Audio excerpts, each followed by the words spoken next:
So today's speaker is going to share with us how important it is for us to take control of our health. You can't trust the corporations or the government or even the people around you. You've got to control it yourself. So let's find out how to do that. Building spirituality, family, health, and business.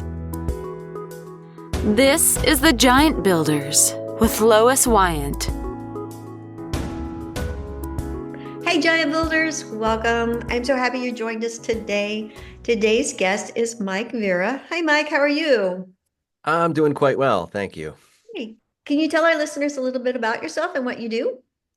Yeah, absolutely. So, I am a board certified health and wellness coach by career, which means I help a lot of people really be more consistent because, a lot of people they fall off the wagon with their health after they do great for a while and then the holidays come and they fall off. And so I make sure that people not only have the accountability to stick with their goals, but really scale that success and stay consistent regardless of the holidays or moving or relationship changes. All of those things can throw off our goals. So I do a lot more than that, but that's kind of at the center of what I do. Yeah, so you just described me.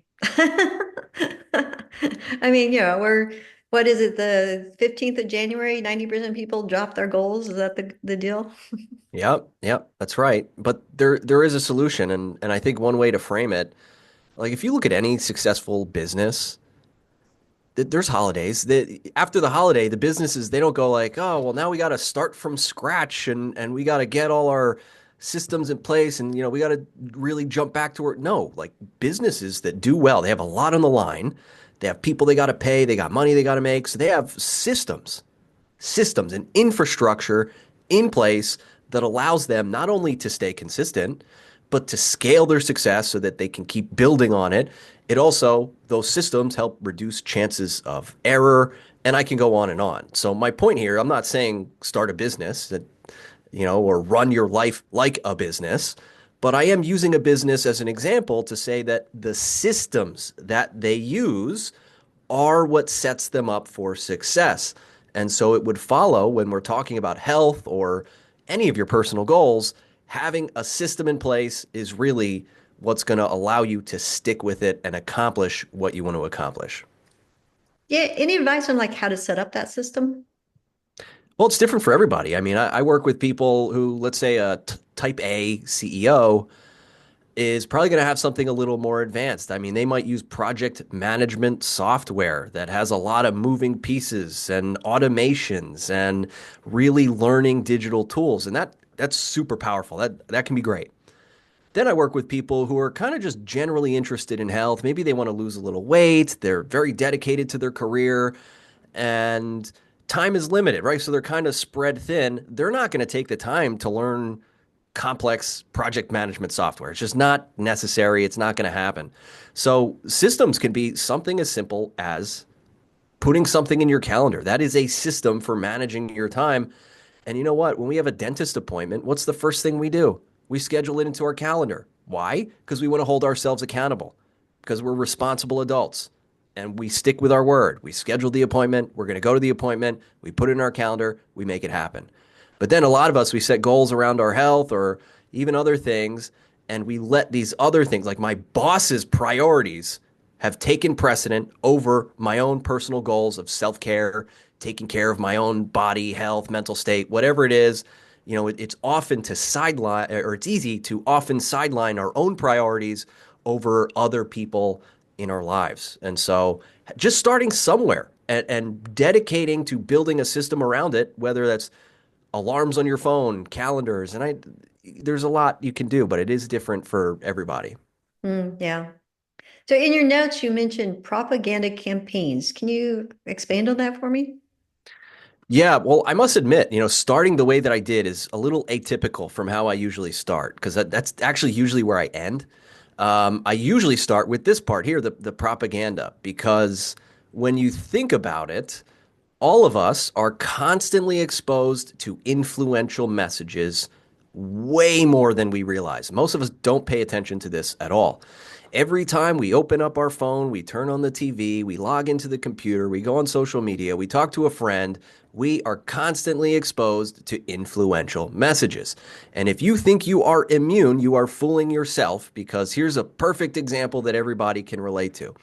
I go into the store, Target, and I tell myself, I'm going to buy two things. I swear, just two things. What happens when we leave Target? We have a cart full of stuff. That's when we buy those cookies we know we've been resisting, that we don't need, that's going to hurt our health. And we buy those extra pair of shoes when we already have 20 at the house. That's when we get vulnerable and susceptible to influence. It's not an accident that you bought all that extra stuff. There are corporate executives who sit around in a boardroom strategically planning how they can use the lighting, the colors, the messaging, the positioning, and every little detail is manufactured to influence you. So, if you can be influenced by others, what can you do to influence yourself? And I'll tell you what, the first step is recognizing this. Recognizing that there is a constant barrage of influential campaigns every day that we need to pay attention to, because most people don't. And then two is reflect on what strategies or tactics can I use to actively influence myself the same way those executives have already successfully influenced me. There are things that can be done, and that's part of what I help people figure out. Okay, can you give me one of those things? Yeah, absolutely. So, what ultimately drives human behavior is our values. And I think it's very important to understand what your values are. And I think for a lot of people, that'll sound like a very obvious thing, like, oh, yeah, know your values. Well, a lot of people will have that reaction and still have no actual sense of their values. So they'll have like a general sense, like, yeah, be a good person, and it's kind of where it stops. And I know this because I work with people and I ask them what their values are. And half the time they kind of pause and scratch their head, which is fine, because it's an opportunity to take a moment to reflect on what exactly is it that drives you? What are your values? What are your priorities? And it is important to point out a distinction here. Some people say their priorities or their values are one thing and they treat it differently. My priority is my health. That's the most important thing. But also, for the past few weeks, I haven't been doing anything for my health because work has been so busy and I just haven't had the time to do that. It's like, well, you're saying one thing and you're doing another.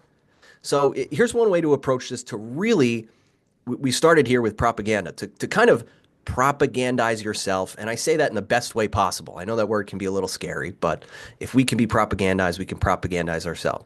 So once you have a list of your values, so maybe it's family and self-care with my health, my physical health, my mental health, truth, integrity, doing a good job at work and advancing my career. Some people say fixing their car. Some of the guys I work with, fixing my car. All right, so take that list of values, and I actually have an AI, an artificial intelligence tool, where you can paste those values into the tool, and it'll give you a sort of pledge that you have to say, almost like the Pledge of Allegiance that is sort of meant to deliberately instill patriotic values. It is technically indoctrination. What I am saying here, and I think that's, I'm not arguing against that. I think that's good. But what I'm saying here is you can indoctrinate yourself into your own values by using this deliberate process. Every morning you wake up, you read this. I pledge to be committed to my health and live with truth. Everybody's is a little different. But by committing to that and reciting it out loud every day, you are really solidifying what your values are. And the benefit that you get from that is you actually make yourself less susceptible to the influence of others. Because when others are trying to influence you, what they're really doing is saying, hey, look, let me appeal to these values that you may or may not have. And they really try to push your buttons in ways you might not realize. But when you remind yourself every day of what you actually stand for, it's a lot harder to be pushed around. Interesting because it brings up I listen to the book The One Thing each quarter. And so I'm getting to the end of that part again. And just the point that he was kind of, like you say, is kind of comparing, his point was surround yourself with people who are going to be in the same mindset. Because if you have a friend who maybe gains 20 pounds, chances are you're going to gain 20 pounds too because of your connection with that friendship. So I think that there's so many things that influence that we don't pay attention to the fact that they influence us. And that's just a big problem. Social environment is huge and similar to the example you gave. I mean, cigarette smoking is another one. If someone comes to me and they're trying to quit smoking cigarettes, and you find out that everyone at their job smokes cigarettes on break all the time, and then they come home and their wife smokes cigarettes, and then they go out and their friends smoke cigarettes, it's like, well, what exactly do you think those signals in your environment are sending you? It's a constant reminder to smoke. And so I mean, then the question is like, what do you do from there? Because it's not necessarily the easiest thing in the world to change your job and, address your spouse's smoking and change your friends. That's why people come to a health coach or any kind of coach that might help them figure this out.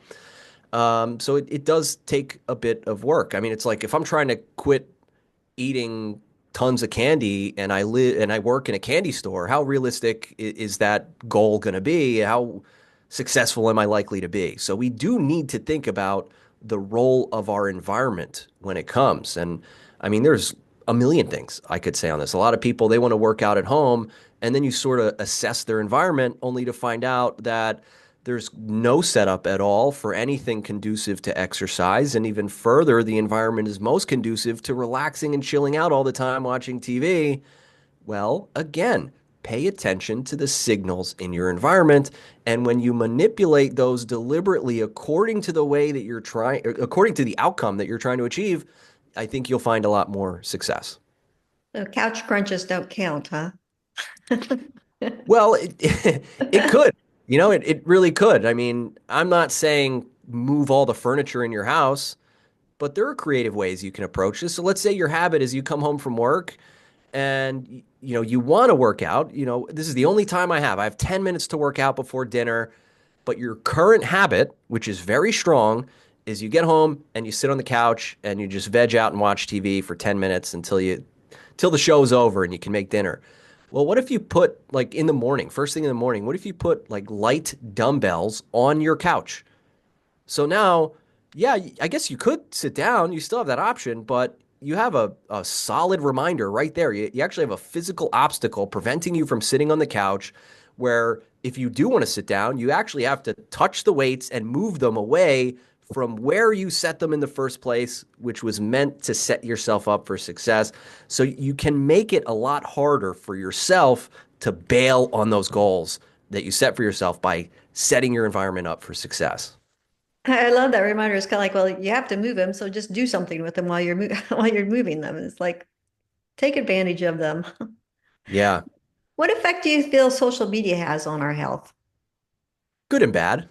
I Mhm. mean, it's pretty cool. You and I are connected essentially through social media, and it's giving us this opportunity to converse and exchange ideas and share these ideas with people. And I think there's a lot of good, but it is a double-edged sword for many reasons.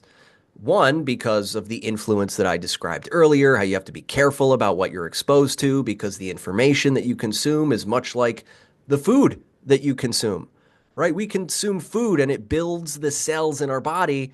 Well, when we consume information, it builds the pathways in our minds and similarly solidifies in a way that is quite significant and not worth ignoring. So that's one.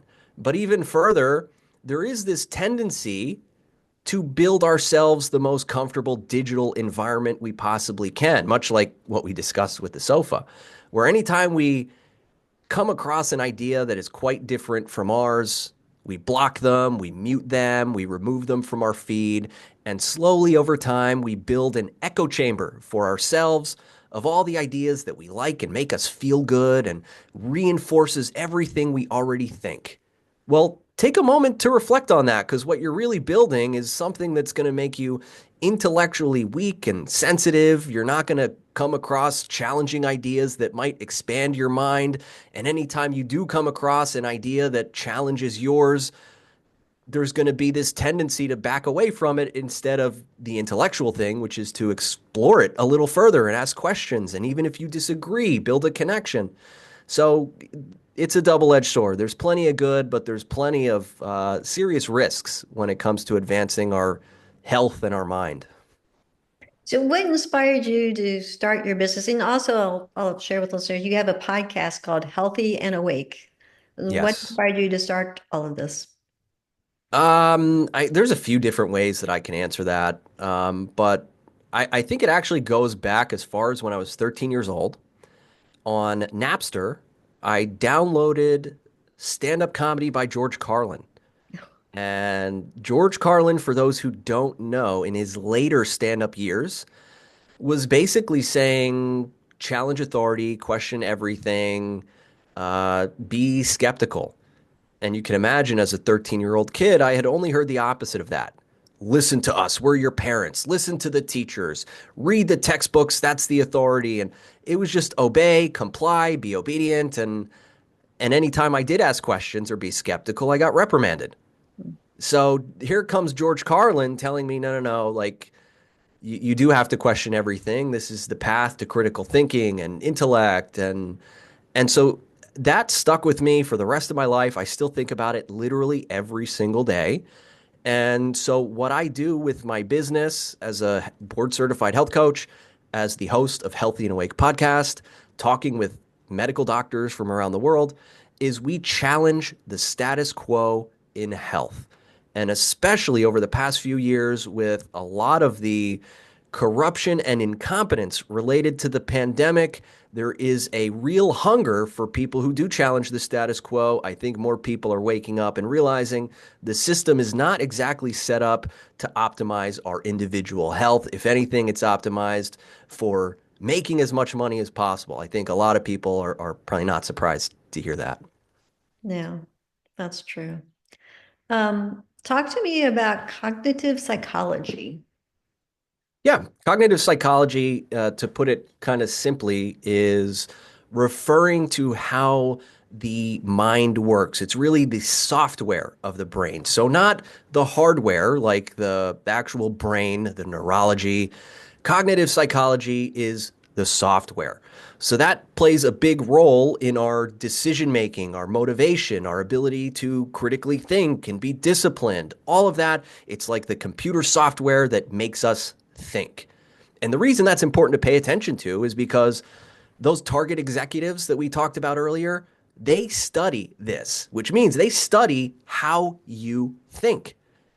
So if they're studying it, like we need to study this because they basically have a manual reading cognitive psychology that tells us what tells them what makes us tick. And when you know what makes people tick, that's what makes it easier to push people around, push their buttons, pull their strings, and get them to buy things that they don't need. Because in cognitive psychology, you may have heard this before, there are things called heuristics and biases. These are basically shortcuts in the brain that are very important, actually. So the shortcuts, that kind of gets a bad rap, that word shortcuts, but it helps our brain be more efficient. There's a lot to process. Every day, we can only process so much.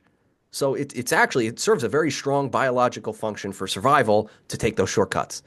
But it also does leave us vulnerable to attacks. So if my brain is taking shortcuts, let's say an emotional bias, I am judging not on logic right now, but on emotion. I'm emotionally biased.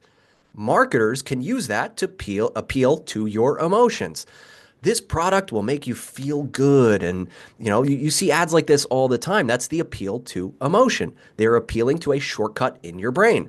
So at the very least, when we know how these heuristics, biases, and shortcuts work, or how the software of our brain works, well, it's easier for us to conduct ourselves the way that we want to and recognize those exploits, those vulnerabilities, not rely on biases as much, and just be a little more of a critical thinker.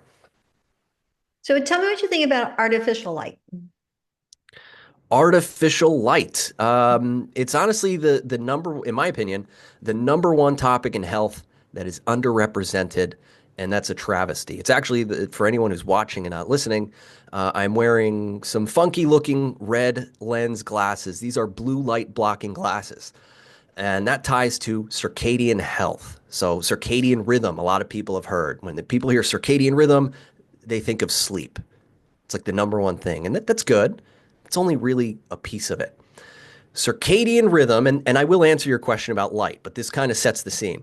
Circadian rhythm is really the glue that holds together our biological and metabolic functions in the body, all the things that we don't have to think about.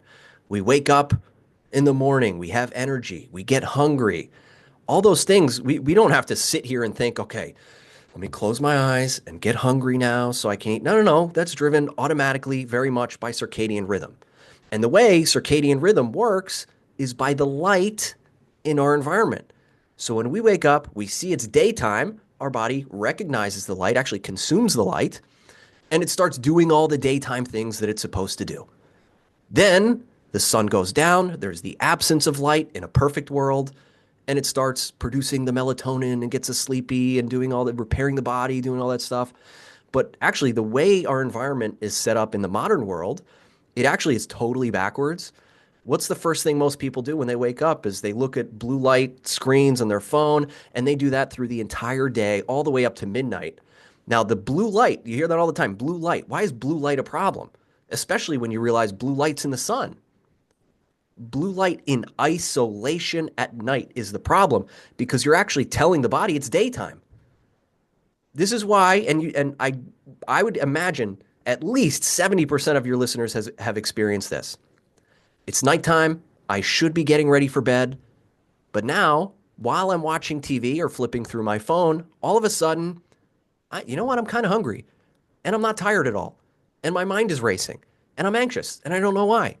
Well, it's because you basically have been training your body that it's daytime all the time. You don't give yourself any absence from that artificial light. You don't get any experience of what nighttime actually is supposed to be like. So the obvious solution would be to get sunlight, really like in the morning. That should be one of the first things people do. And also reduce or eliminate your exposure to artificial light at night as much as you can. The blue light blocking glasses are a great first step. And honestly, I'm astounded sometimes the way people say, hey, it's been 2 days and my sleep is better. But there's a lot more that you can do also. That could take a few hours to unpack. So are your glasses prescription then? These ones in particular are not because these are my daytime glasses where I wear contacts. But I have a separate pair. I don't have them in front of me, but they're actually twice as dark and they are prescription. So at night, I take out my contacts, they block out even more blue light, but I still get to see because they have the prescription built in. So you wear those glasses like when you're watching TV. Well, anytime I look at a screen or I go into a building with those really harsh fluorescent lights, so like ironically, hospitals are one of those places. So like the place where people are supposed to get healthy, they put toxic blue light, which by the way, this might sound a little kooky to some people. Like it's light. You actually look at the World Health Organization, you look at all these health organizations, the major ones. I've actually spoken to Harvard Medical School professors about this. There is no doubt that artificial light and non-native EMF, which comes from artificial light, is a carcinogen, can cause diabetes, can influence autoimmune conditions. And I could go on. Like there are actually seriously known, even mental health disorders. It can make bipolar disorder and schizophrenia worse.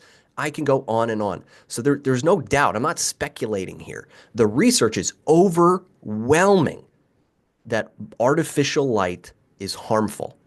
And it does make you question the integrity of these health institutions that are supposed to be looking out for us because for the past few years, they've been trying to get rid of incandescent light bulbs, which are, we know, much less harmful. And they say, oh, you know what? Let's put out as many of these LED lights, which are most harmful, as possible. So are you looking out for our health or not? And that's why I think that skepticism we talked about earlier is important because only we can look after our health. These institutions, they do not care about us on an individual level. And if you believe that, it's an illusion. Look at the evidence that they're allowing these harmful lights, harmful pesticides and additives in our food. You have to take care of your health yourself. Be skeptical of these experts and institutions. But one more thing, I know I've been talking for a while, but one more thing, there is a balance to be had there. I'm not saying go full Alex Jones conspiracy theory, don't trust anyone, and now you're a paranoid schizophrenic because you can't trust anything or anyone. Have a healthy sense of skepticism. Find a doctor or an expert that you can trust. So, skepticism good, but don't go too far with it. Yeah, so when going back to artificial lights, because like I know there's in the wintertime some stories out about like using red lights or different things like that. Are those good lights? Yeah, so red light can actually be very therapeutic on what is often called like a pharmaceutical level. Now, Mm. I know you mentioned like the winter when it's cloudy. You actually can get significant UVA light exposure when it's cloudy or when it's the winter and not as bright as the summer. And just think of it this way: if you took the darkest room in your house, there's no windows, there's no light at all, and you take that cloudy day, that light from that cloudy day, and you put it in that dark room, it would really be overwhelmingly bright. It's a significant amount of light. So, and I think even further, that's one of the reasons people get sick in the winter. It's not because like only there's a flu being passed around. I think it's because people are inside all the time, not getting any light, which doesn't allow for the production of vitamin D, which we know helps people with their immune system. So there's really a lot to it. But when it comes to red light and honestly, even something like blue light can be used not for health, but for cognitive performance. It's kind of a trade-off there because blue light is associated with increased cognition and focus, which is, good. I guess that's a separate conversation. But what I'm trying to say here is that these lights can be used in a method called photobiomodulation. So, big word, but photo referring to the light, modulation referring to modulating or changing something within the body, and then bio referring to the biology or the body. So, photo, bio, modulation. Put it all together, it means the light can modulate the body. So, red light, for instance, has many therapeutic effects that are well substantiated in the scientific research. Things like hair growth is actually one of the biggest things. So, hair growth, relaxation, it helps with your skin. There's actually a lot that it can do. There's really great devices out there. So, it's pretty interesting. But really, the summary of all this, I think, is if those isolated pieces of light, like red light, is just one component of sunlight, which the sunlight is the full spectrum of all the lights, that's really the healthiest way to take in all those different colors of lights. It's almost like if you're using a red light therapy device, which can have value, there is a place for it for some people's health routines, but it's almost like taking a fish oil supplement instead of eating fish. Okay. Yeah, oh, that's a good point. That's very good. So I'm curious, what does a first meeting look like with you? Well, the first meeting is just $1 because I know a lot of people have not experienced health coaching, and so they get to try it out. And it's usually getting us on the same page about what they're trying to work on. For most people lately, it's actually weight loss. A lot of people come to me because they're researching weight loss injections like Ozempic, Mounjaro, and I've spoken with many doctors on my podcast. I think at least six of them have spoken out about the harms of these injections. So at that point, my job basically becomes to inform them of those risks and even further of the alternative approaches that can work out better because you don't want to end up with ocular nerve damage and pancreatitis from injecting Ozempic for several years. Um, but the actual like hands-on in the session, usually we start with one of many tools. And lately that's been a time budget sheet, which maybe sounds a little different from what we've talked about so far, but there's good reason for that. A lot of people, when it comes to their health, you know, it, the biggest obstacle is, oh, I don't have the motivation or I can't find the time. So just like money, like if we're responsible adults and we want to pay our rent on time and have enough money for food and the kids or whatever else, as responsible adults, most of us have a budget because we have X amount of money and we need to spend it appropriately and save appropriately. So we have a budget so we can be those responsible adults. Most people fail to do that with their time completely, which is interesting because time is non-renewable. You can make more money. There are things you can do, but we have these 24 hours in a day. It's non-renewable, and it actually can be budgeted the same way we can budget our money. So that's one of the places that we'll usually start because it gives both of us, me, the coach, and them, the member, the client, an opportunity to see exactly how they are currently spending their time without a time budget, so to speak. Mm. And people are often shocked. Like, okay, well, I see how much work, okay, I have to keep that there, but I'm spending 3 hours for my morning routine when this could easily be one. And then I come home and my nighttime routine is 4 hours, most of which is flipping through Instagram. And so a lot of people, when they actually see that visually, it's very powerful because like, oh, you've been saying you can't work out because you don't have the time, but you have been spending your time on Instagram and TV and all this stuff. You can see it, you can't deny it, it's here visually. So then the question becomes, well, what do we do about that? What can we condense or eliminate or move around or add in? And so it really gives us a lot to work with. Oh, that sounds great. Well, Giant Builders, if you've enjoyed this information, I also have these other podcast links will also be in the description that you might find interesting. So, any closing thoughts? I guess I would just re-emphasize it. I sign off every show, stay healthy, stay awake. Really like stay awake. We talked about the influence. Really pay attention to your environment. Really be skeptical of what you're being told, especially in this era of propaganda and so-called misinformation and artificial intelligence, which can produce fake images, fake information that's as convincing as can possibly be. You have people who are corrupt officials telling you things that benefit them and not you, and it just goes on and on. So my advice, my final word would be stay healthy, stay awake. All right, Giant Builders, we'll see you next Tuesday. Thank you for listening. This has been The Giant Builders with Lois Wyant.